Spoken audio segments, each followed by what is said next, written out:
মুসলমানদের 400 বছরের ঐতিহ্যবাহী মসজিদ বাবরি মসজিদকে ধ্বংস করেছে আজকের এই দিনে। এই 6 ডিসেম্বর 1992 সালে মুসলমানদের ঐতিহ্যবাহী মসজিদ, 400 বছরের পুরাতন মসজিদ বাবরি মসজিদকে ধ্বংস করেছে আজকের এই 6 ডিসেম্বরে।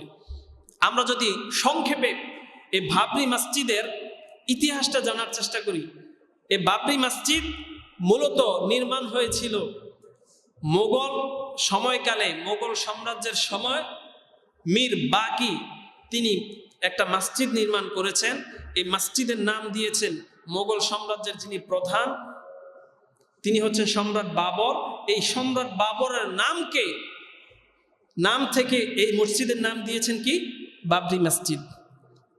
400 বছর পুরাতন একটা মসজিদ, এটাকে ধ্বংস করার জন্য ইন্ডিয়ান হিন্দুত্ববাদী উগ্র হিন্দুরা তারা উঠে পড়ে লেগেছে।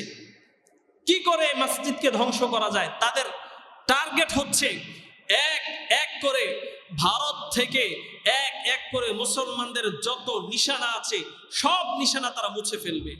এক এক করে মুসলমানদের যত ঐতিহ্য আছে সব কিছু তারা ধূলিসাৎ করে দিবে। তাদের প্রথমত টার্গেট ছিল বাবরি মসজিদকে ধ্বংস করতে হবে এবং এই বাবরি মসজিদকে ধ্বংস করার মাধ্যমে উগ্র হিন্দুত্ববাদীর উত্থান ঘটাবে।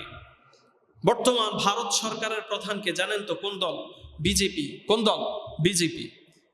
এই বিজেপি এটা মূলত তৈরি হয়েছে আরএসএস থেকে। গত সপ্তাহে মনে হয় বলেছিলাম আরএসএস থেকে। এই আরএসএস এবং হিন্দু পরিষদ, ভারতীয় হিন্দু পরিষদ, এই দুইটা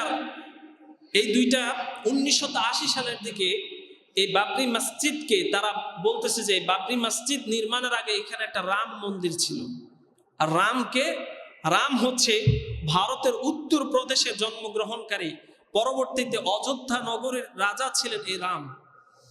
এজন্য উত্তর প্রদেশে রামের কিন্তু আলাদা একটা গ্রহণযোগ্যতা আছে। রামকে কিন্তু সবাই শ্রদ্ধা করে। এজন্য একে আরেকজনকে যখন সম্ভাষণ করতে বলতো জয় সিয়ারাম, আমরা যেমন একজন আরেকজনকে কি বলি? আসসালামু আলাইকুম রহমতুল্লাহ, তারা বলতে জয় সিয়ারাম। এই যে রাম উত্তর প্রদেশে জন্মগ্রহণ করেছেন অযোধ্যাতে, পরবর্তীতে অযোধ্যা নগরীর রাজা হয়েছিলেন রাম। তারা দাবি করতে লাগলো যে এই যে বাবরি মসজিদ, এই বাবরি মসজিদের জায়গায় একটা সময় রাম মন্দির ছিল, অতএব এই বাবরি মসজিদ ভেঙে হিন্দুদের ঐতিহ্য রাম মন্দির আবার আমরা নির্মাণ করব।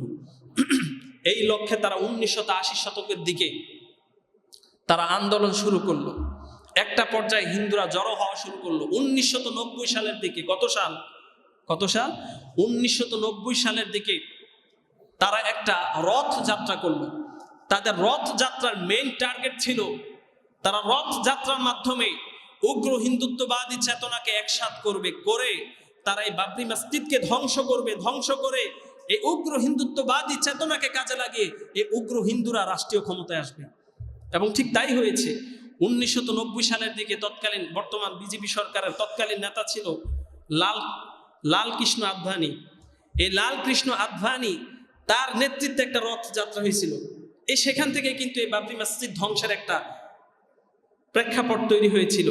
এই লাল কৃষ্ণ আদভানি তিনি তার নেতৃত্বে একটা রথ যাত্রা হয়েছে। এই রথ যাত্রার মাধ্যমে সমগ্র উত্তরপ্রদেশের হিন্দুদেরকে নিয়ে তারা একটা ঐক্য টাইপের করতে লাগলো এবং রথযাত্রায় এমন একটা স্লোগান অ্যাড করলো, অনেকে যে বলে দেয় জয় শ্রীরাম এবং নারায়ে তাকবীর নাকি একই স্লোগান। নাউজুবিল্লাহ পড়েন। অনেকে বলতে চায় যে জয় শ্রীরাম যেরকম ধর্মীয় স্লোগান এবং নারায়ে তাকবীর যেমন ধর্মীয় স্লোগান, ঠিক তেমন করে দুইটা এক, এটার মধ্যে কোনো পার্থক্য নাই। নাউজুবিল্লাহ।